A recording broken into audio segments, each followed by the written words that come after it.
Pictures और footage circulate की उसके अंदर तो बड़ी एम्बैरेसिंग सी सिचुएशन थी कि जिस लिहाज से बिलावल भुट्टो जरदारी बहुत ऑब्वियस था कि डिस्कम्फर्ट में नजर आए।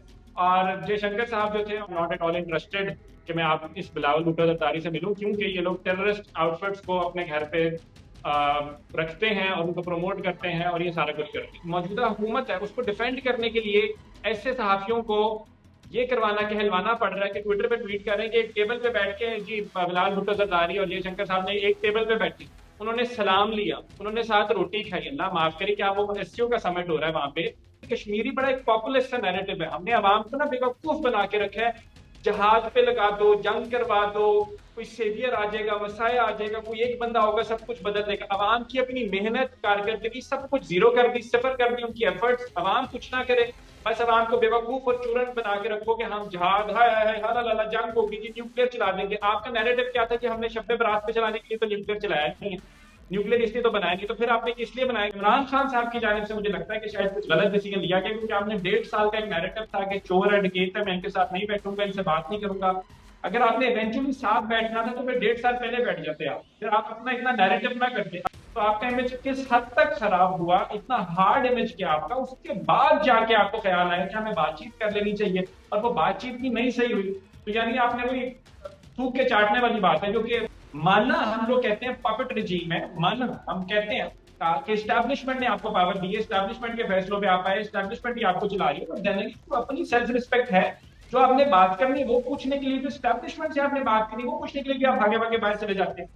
जी बिस्मिल्लाहिर्रहमानिर्रहीम, अस्सलाम वालेकुम। सियासत डॉट पी की आप देख रहे हैं, जमाल अहमद आपके साथ हूँ। इस वक्त मेरे साथ नौजवान सहाबी तजकार इस्माइल कासिम। इस्माइल भाई अस्सलाम वालेकुम। वालेकुम अस्सलाम, बहुत शुक्रिया आपका। कैसे हैं आप? खैरियत से?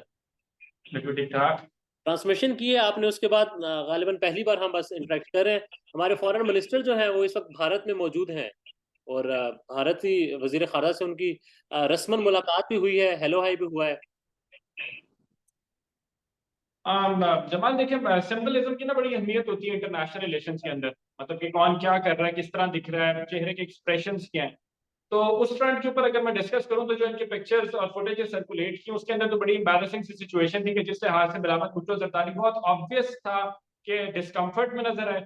और जयशंकर साहब जो थे ऑन दी अदर हैंड, उनके चेहरे पे बिल्कुल भी वेलकमिंग एक्सप्रेशन नहीं थे। मतलब दे वर लाइक कि हाँ यार, मैंने तो आपको पहले भी अभी हफ्ता 10 दिन पहले एक कॉन्फ्रेंस के अंदर मेरे से जब एक सहाफी ने सवाल किया था तो मैंने उसको भी क्लियरली बताया था कि I am not at all interested कि मैं आप इस बिलावल भुट्टो जरदारी से मिलूं, क्योंकि ये लोग टेररिस्ट आउटफिट्स को अपने घर पे रखते हैं और उनको प्रमोट करते हैं और ये सारा कुछ करते हैं। तो ये जो मैंने हवाला दिया ये कोई 10-12 दिन पहले की बात है कि वहां पे जयशंकर साहब से एक तकरीब के अंदर एक सहाफी ने सवाल किया था कि पाकिस्तान जो है वो इंटरेस्टेड है आपसे मिलने के लिए। तो उन्होंने कहा था नॉट एट ऑल, मैं तो बिल्कुल इंटरेस्टेड नहीं हूँ। और उस टाइम पर हमारी फॉरेन ऑफिस ने ये एक्सप्लेनेशन दी थी कि हमने कोई फॉर्मल इन्विटेशन नहीं दिया। तो एससीओ समिट के ऊपर मिलना तो बहुत ज्यादा अहमियत का हामिल है, जरूरी था, जाना भी था। 11 साल हो गए हमारा कोई फॉरेन मिनिस्टर नहीं गया, तो इट वॉज हाई टाइम कि यहाँ से जाए, क्योंकि पहल हमें करना जरूरी थी। क्योंकि अंडरस्टैंड करना है कि जो स्टेट में हमें नैरेटिव अब तक लेके चले हैं इंडिया के साथ कि हमारा परपेचुअली हॉस्टाइल नेबर है, हमारा एक ऐसा बॉर्डर है जहां से हमें किसी भी टाइम जंग हो सकती है, नेक्स्ट वाई जी। उससे सिर्फ हमारा डिफेंस बजट तो बड़ा है, लेकिन उससे हमारे बाकी मामला जो है वो ठीक नहीं है। अब भारत इतनी बड़ी मार्केट है और इंटरनेशनल रिलेशंस के अंदर, डिप्लोमेसी के अंदर आप देखें, अगर चाइना और मैं इंडिया की बात करूं तो क्या वो आपस में ट्रेडिंग पार्टनर्स नहीं है? बड़े आपस में एंटी एक दूसरे के, बड़े दुश्मन है एक दूसरे के, क्या ट्रेड नहीं कर रहे? सिमिलरली मैं यूएस और चाइना की बात करूं तो वो तो अब कह रहे वर्ल्ड पावर्स हैं, और इकोनॉमिक फ्रंट के ऊपर उन दोनों की ट्रेड एक दूसरे के साथ सबसे ज्यादा है। तो फिर जब पाकिस्तान और इंडिया की बात आती है तो रेस है कि आपके पास ये क्यों रह जाता है कि हमने इनके साथ ट्रेड बंद कर देंगे, हम बात नहीं करेंगे, हठधर्मी होगी। ये वाला नैरेटिव जो है ना ये बहुत पुराना हो चुका है, और ये स्टेट नैरेटिव था, इसको रिवाइज करना बहुत ज्यादा जरूरी है। खुशाइंद बात है कि हम लोग गए हैं, ये एम्बैरेसिंग सिचुएशन रही वहां पे, क्योंकि अब अंदाजा लगाएं कि हमारे जो मौजूदा हुकूमत है उसको डिफेंड करने के लिए ऐसे सहाफियों को ये करवाना कहलवाना पड़ रहा है कि ट्विटर पे ट्वीट कर रहे हैं कि एक टेबल पे बैठ के जी बिलावल भुट्टो जरदारी और जयशंकर साहब ने एक टेबल पे बैठे, उन्होंने सलाम लिया, उन्होंने साथ रोटी खाई। अल्लाह माफ करे क्या वो एससीओ का समिट हो रहा है वहां पे? घर तो नहीं बुलाया हुआ, एक टेबल पे ही बैठेंगे, सलाम तो लेंगे, रोटी तो खाएंगे, भूखा तो नहीं मार देंगे। तो जब ये वाले सारे मामला आपको प्रमोट करने पड़ रहे हो तो इससे जाहिर होता है कि फॉरेन पॉलिसी के फ्रंट के ऊपर आप कहीं ना कहीं पे कोई चीज लैग कर रहे हैं। और जब इंटरनल डायनामिक्स इस हद तक आपके एक्सप्लॉइटेड हो, इस हद तक खराब हो, इंस्टेबिलिटी हो, तो इंटरनेशनल फ्रंट पे तो फिर सिचुएशन खराब होनी ही है। अच्छा इस्माइल, मैं सुन रहा था फॉरेन मिनिस्टर को, उन्होंने ये कहा है कि भारत को बल्कि दिखाया है आईना कि आप हमें दहशतगर्द कहते हैं, और साथ फिर आप मुज़ाकरात की बात करते हैं, तो अगर आप मुज़ाकरात की चाहते हैं, तो दहशतगर्द वाली जो बात है, उस पर ना आएँ। अगर आप कश्मीर का जो स्टेटस है, उसको वापस लेकर जाते हैं 2019 पर, तो हम फिर मुज़ाकरात कर सकते हैं। व्हाट डू यू थिंक, इस विज़िट से कश्मीर का जो स्टेटस भारत ने चेंज किया था, उस पर फ़र्क पड़ेगा? नॉट एट ऑल, क्यों यार फर्क, मैं तो बताता हूँ कश्मीर का नैरेटिव ना बड़ा खराब किस्म का आपने रखा है। आपने कश्मीर को एक्सप्लॉइट किया है, आपने वहां पे जो ह्यूमन राइट्स की वायलेशन हुई है आपने उसको सियासी तौर पर इस्तेमाल करने की कोशिश की है। लेकिन आप ये भूल रहे हैं कि आपने जब अगर if I am not wrong, Shimla accord के अंदर आपने शायद किया था, ताशकंद हुआ था 66 में, और उसके बाद 1971 के अंदर आपने शिमला किया था, तो आपने इसको बायलैटरल इशू साइन कर दिया था। तो इंटरनेशनल इशू तो नहीं है, लेकिन उसके बावजूद आप उसको हाईलाइट करते हो। आपसे अपने 4 सूबे नहीं संभाले जा रहे, तो आपने कश्मीरियों को लाके कहाँ बिठाना है, क्या खिलाना है उनको? आपने न्यूक्लियर तो बना ली है, तो अब आप उसी की सारी, आपने कहा था भूसा खा लेंगे, अब भूसा ही खा रहे हैं और आवाम को भूसा ही खिला रहे हैं। तो समझने की जरूरत है कि कश्मीरी बड़ा एक पॉपुलिस्ट सा नैरेटिव है। हमने आवाम को ना बेवकूफ बना के रखा है। जहाज पे लगा दो, जंग करवा दो, कोई सेवियर आ जाएगा, मसाया आ जाएगा, कोई एक बंदा होगा सब कुछ बदल देगा। आवाम की अपनी मेहनत, कारकर्दगी सब कुछ जीरो कर दी, सिफर कर दी उनकी एफर्ट्स। आवाम कुछ ना करे, बस आवाम को बेवकूफ और चूरन बना के रखो कि हम जहाज है हाला लाला जंग होगी जी, न्यूक्लियर चला देंगे। आपका नैरेटिव क्या था कि हमने शब्बे बरात पे चलाने के लिए तो न्यूक्लियर चलाया नहीं है, न्यूक्लियर इसलिए तो बनाया नहीं, तो फिर आपने किस लिए बनाया कि हम न्यूक्लियर चला देंगे और वहां पे कोई अरब बंदे को मार देंगे जाके, और ये ह्यूमन राइट्स वायलेशन नहीं होगी, तो वहां पे जो मासूम जाने जाएंगी वो किधर जाएंगी? डेटरेंस के अंदर fine, I understand the fact कि डेटरेंस के लिए आपके पास न्यूक्लियर होना चाहिए, लेकिन जो कश्मीरी पॉलिसी है उसको रिवाइज करें। आपने इसको एक्सप्लॉइट किया। आप कश्मीरियों के लिए पर्सनली अगर मुझसे पूछे तो मुझे नहीं लगता कि हम कश्मीरियों के बहुत ज्यादा सगे हैं, या उनके वहां पे कोई दुख होता है तो हमारा यहाँ पे खून ब्लीड करता है, या उनकी शायर आ गया हमारी शायर आ गया उनको कटते हैं, वो लोग कटते हैं, हमारा तो खून नहीं रुकता। हमारा खून तो हमारे अपने ही अंदर वाले ही रोकते रहते हैं, जो कि हमारी मुआशी पॉलिसियां हो, सियासी पॉलिसियां हो, या अदम इस्तेहकाम हो, या मुदाखलत हो, इन सारों से हमारे गले जरूर कटते हैं। लेकिन कश्मीरियों के अंदर जो वायलेशन होती है उससे हमारे नहीं होते।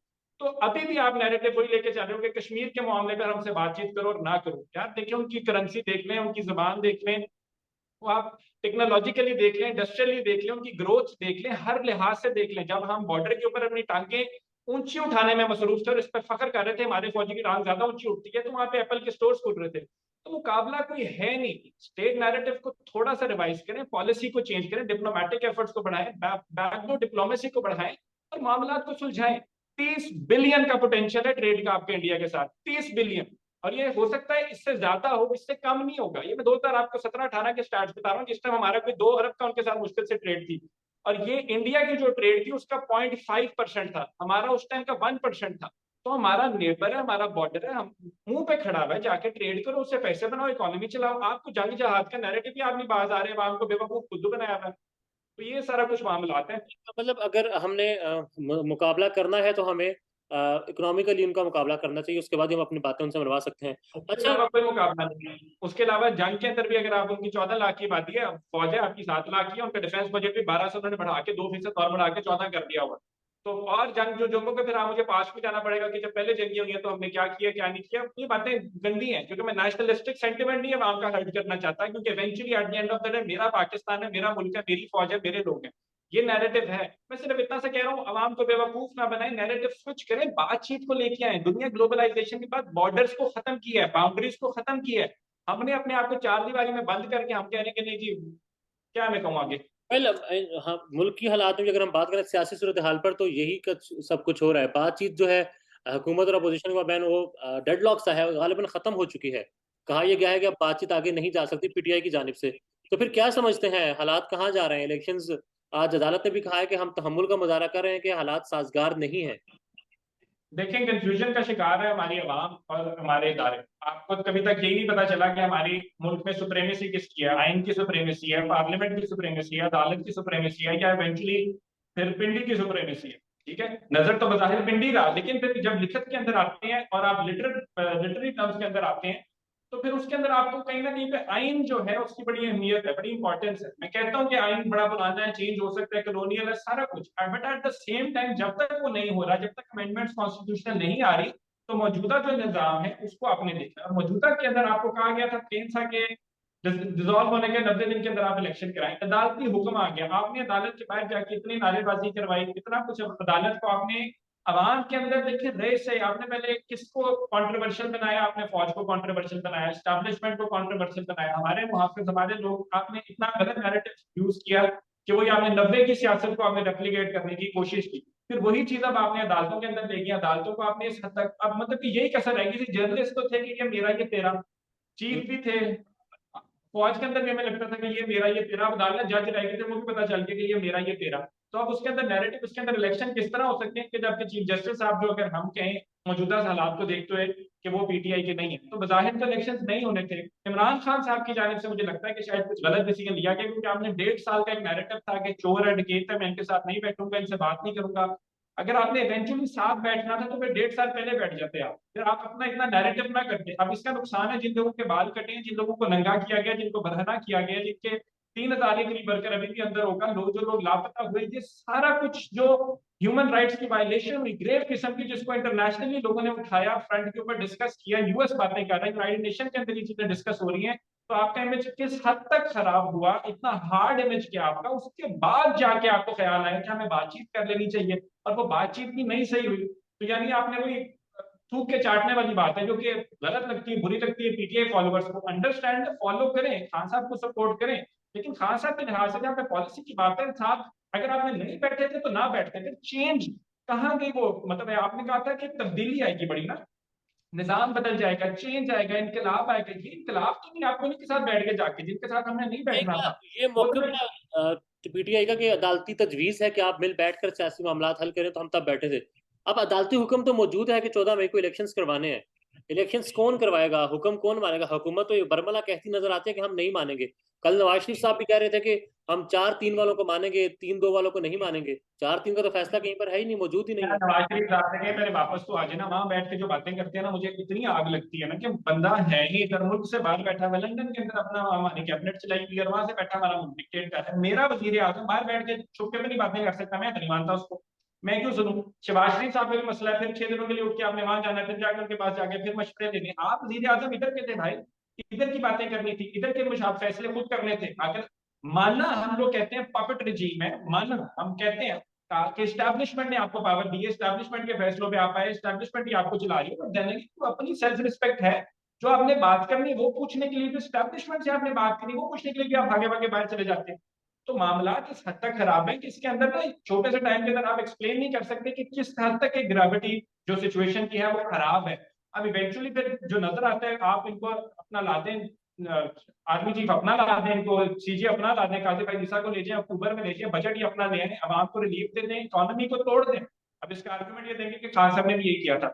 मैं पुरानी बात नहीं कर रहा, मैं अभी की बात कर रहा हूँ। अभी ये लोग फिर इकोनॉमी को तोड़ दें, आवाम को इतना रिलीफ दें, खजाना खोल दें सारे आवाम के लिए, लेकिन जब इलेक्शन हो जाए वापस आए तो आवाम की चीखें इससे डबल निकल जाएंगी। तो फिर होगा क्या? तो ये इलेक्शन इलेक्शन खेलते हुए अब इतना गलत ये लोग प्रेसिडेंट सेट कर रहे हैं। 90 दिन का टाइमलाइन था, उसके अंदर करने चाहिए थे। इलेक्शन कमीशन का भी अपने मामला आता है, उनका अलग ही लगे हुए हैं जांच। ये सारे मिलकर हमें उन्होंने बुद्धू बनाए हुए, बाजी की वीडियो आती है, सारे मिलकर हमको क्या बना रहे हैं, वो वाली याद आती है, और कोई बात नहीं है। इलेक्शन कमीशन ने भी रिपोर्ट जमा करवाई है कि हम 14 मई को इलेक्शंस नहीं करवा सकते, हमारे पास रिसोर्सेज ही नहीं है। जबकि इलेक्शन कमीशन का वाहिद काम इलेक्शन करवाना ही है। तो लास्ट में बस कमेंट मिलाकर कर दीजिएगा। इलेक्शंस तब ही होंगे जब वो चाहेंगे, इस्टेब्लिशमेंट चाहेगी, और इस्टेब्लिशमेंट भी गालिबन सिर्फ मिलिट्री इस्टेब्लिशमेंट चाहेगी, राइट? तो फिर वो क्या चाह रहे हैं, क्या होगा? वो तो यही कुछ चाह रहे हैं, कुछ हो रहा है इसमें। देखें, जब ये डिसीजन मेकिंग आती है ना, तो इसमें एक इकोनॉमी अहमियत की हामिल नहीं होती, इकोनॉमी का कोई इंपॉर्टेंस नहीं होती, पॉलिटिकल इंस्टेबिलिटी, कॉन्स्टिट्यूशनल जो एक वेकेंट रह जाता है इतना बुरे तरीके से, ये सारा कुछ मैटर नहीं कर रहा होता कि किसकी इंस्टीट्यूशनल इम्बैलेंस कितना बढ़ रहा है, किसकी इज्जत दाग पे लग रही है, दाव पे लग रही है, क्या इंटरनेशनल फ्रंट के ऊपर हमारा क्या इमेज जा रही है, ये सारा कुछ भूल जाते हैं लोग, बिकॉज सेल्फिश पेटी इंटरेस्ट को फॉलो करना होता है ना। अब इसके अंदर 4-5 फैक्टर्स होंगे, एक अना होगी, एक खान साहब से बस कसर लग चुकी है, तीसरा फियर है, फियर ये कि खान साहब आ जाएंगे तो वो आके अब ये जो कुछ आपने इस हुकूमत ने जो कुछ किया है, तो मतलब एग्जाम्पल है, गंडापुर साहब को हुकूमत दो और एक बंदा छोड़, को क्या करेगा वो बंदा? शहबाज गिल को दो, वो क्या करेगा? फवाद चौधरी तो शायद फिर भी शायद उस टाइम बैठ जाए, लेकिन ये बाकी लोग जो हैं, ये लोग किस तरह से आएंगे? ये छोड़ेंगे तो नहीं, नोइंग खान साहब भी वापस आएंगे, तो सारी जो आपस की जंग के अंदर ना मुल्क कहीं बड़ा पीछे रह जाता है। तो स्टैब्लिशमेंट को भी चांस था, दे हैड द अपॉर्चुनिटी। देखिए भाजपा टेन्योर खत्म हो गया था, नया चांस था, 2-3 महीने ले लेते, टाइम लेते, लेकिन पॉलिसीज को रिवाइज करते। अब आके शायद कोई 2 दिन 4 दिन पहले से लगा होगा कि पॉलिसी के अंदर चेंज आया हो कि हाँ यार इनको छोड़ें और अपने आप को साइडलाइन करें, क्योंकि पीडीएम ने भी कहा कि हम खुद को साइडलाइन करते हैं। तो इन दोनों की आपस की हल्की सी डिवीजन, बिल्कुल हल्की सी विजिबल हुई, लेकिन उससे अब तक तो एक ही चीज थी कि हाँ बैठे रहो, आई जाता है जाए, जो कुछ है अमेंडमेंट ले आएंगे, कॉन्स्टिट्यूशन ले आएंगे, अपने लोग हैं, जो मर्जी कराने करा लो। मतलब अगर एस्टैब्लिशमेंट को सपोर्ट कर रही थी और बैसाखियों पर थी, तो 4 बैसाखियों में से एक आधी खींच ली गई है, राइट? कह सकते हैं, कह सकते हैं, लेकिन नुकसान दोनों का ही होना है। नुकसान सबसे पहले तो पाकिस्तान का होना है, लेकिन फिर दोनों का अपना होना है। अब इस्टेब्लिशमेंट का अगर रोल आप देख लें, जिस तरह के ब्लॉग्स बन रहे हैं या जिस तरह के आपको प्रेशर करने पड़ रहे हैं, उससे जाहिर होता है कि जो इमेज खराब हुआ था आपका, वो उससे ठीक नहीं हो रहा, उससे और ज्यादा खराब ही हो रहा है। हम तो चाहते हैं कि हमारी फौज, हमारे लोग हैं, इज्जत करें आवाम, लेकिन आप गली मोहल्ले के अंदर निकले और बातचीत करें, तो जिस तरह से पहले पहले बातचीत करते थे, अब उससे 2-3 गुना ज्यादा बढ़ा के बातचीत कर रहे हैं। तो इलेक्शन करवाने चाहिए थे आपको। जब असेंबलियां डिसॉल्व हुई थी तो वो इसीलिए की गई थी, इसलिए नहीं की गई थी कि आपको प्ले ग्राउंड दे दें, आपको प्लेट में रख के पाकिस्तान का सबसे बड़ा सूबा इसलिए नहीं दिया था कि आप वहां जाएं और जाके मतलब रंबू फेर दें। ऐसे नहीं आपको कहा था, आपको भेजा था वहां जाके इलेक्शन कराएं। केयर टेकर सेटअप आप मर्जी का पहले लेके आए थे, तो उस केयर टेकर सेटअप में आके पहले मतलब मतलब हाँ, फाशिज्म की हद की है इसमें। ह्यूमन राइट्स वायलेशन समझ नहीं आता, लफ्ज भूल जाते हैं, समझ नहीं आता कि कौन सा ना अपना लिटरेचर में से एक भारी सा लफ्ज रखूं जो ये लोग करते आए, वो भी नहीं मिलता। ये उससे भी 2 हाथ आगे इन्होंने किया। ठीक है, लास्ट में बस ये बता दें, इस वक्त हम देख रहे हैं पीटीए जो है नोटिस इशू कर रहा है मुख्तलिफ सोशल मीडिया ऑपरेटर्स को, इन्फ्लुएंसर्स को, और कहा ही जा रहा है कि आप मुल्की मफाद से टकराव में काम कर रहे हैं, आप लोग बगावत के मुर्तकिब हो रहे हैं, इस तरह की बातें की जा रही हैं। Yeah, highly condemnable, very wrong. Not at all. Every individual who is residing in Pakistan, one way or another, who is connected to Pakistan, has the right to speak freely. आपकी कॉन्स्टिट्यूशन ने आपको ये right दिया है, freedom of expression one basic human rights में से है। Constitution में ना भी हो तो ये ह्यूमन राइट्स जो आपको पूरी दुनिया ने दिए हुए हैं, यूनाइटेड नेशन का चार्टर आप उठा के देख लें, वहां पे आवाज को आप बंद नहीं कर सकते, आप गद्दारी के तमगे नहीं बांट सकते। ये कॉलोनियल रूल था, तो आप कॉलोनियल जंजीरों से खुद ही नहीं निकले, तो आपकी कौम किस तरह से निकलेगी? तो आप ये चीज तो है ही गलत। इसको तो मैं कभी भी इसको हमेशा से कहता हूँ कि जब तक जितना आप आवाम को जबरदस्ती खामोश करवाते हैं, उनमें रंजिश पैदा होती है, उनमें गुस्सा आता है। अब मैं फिर वही आपको फ्रेंच रेवोल्यूशन में लेके जाऊं, क्योंकि हालात उस टाइम ब्रिटेन के ज्यादा खराब थे मुकाबले के अंदर फ्रांस से। फ्रांस में क्यों रेवोल्यूशन आ गई थी? बिकॉज वहां के लोगों की आवाज बंद की जाती थी, उनको खामोश करवाया जाता था, जबरदस्ती में बोलने नहीं दिया जाता था, एहतजाज भी नहीं करने दिया जाता था। अपना फ्रस्ट्रेशन फिर कान का नहीं, ना खाने के पैसे हैं, ना पीने के पैसे हैं, दूध के मसले बने हुए हैं, इकोनॉमिकली बिल्कुल उखड़ के रह गए हैं, अनएम्प्लॉयमेंट बढ़ती जा रही है, सोशल जो सिविल राइट्स है वो मिल नहीं रहे। उसके बाद आप कहते हो कि हम फ्रस्ट्रेशन निकालने के लिए एक ट्वीट और कमेंट भी ना करें। किसी के अंदर आपने एक नेशनल इंटरेस्ट की डेफिनेशन लिखी हुई है, जिसको मैंने कोई 15-20 पेपर दिए हैं जाके, हर लिहाज से ऊंचे नीचे से नीचे सब कुछ, 2 मास्टर्स की, एमफिल की है, पॉलिटिकल साइंस हो गया, इंटरनेशनल रिलेशन, हर जगह मेरे सामने घूम घूम आके मान लो नजर हमारी क्या नाम है ना, इसकी डेफिनेशन आई है कि नेशनल इंटरेस्ट क्या है।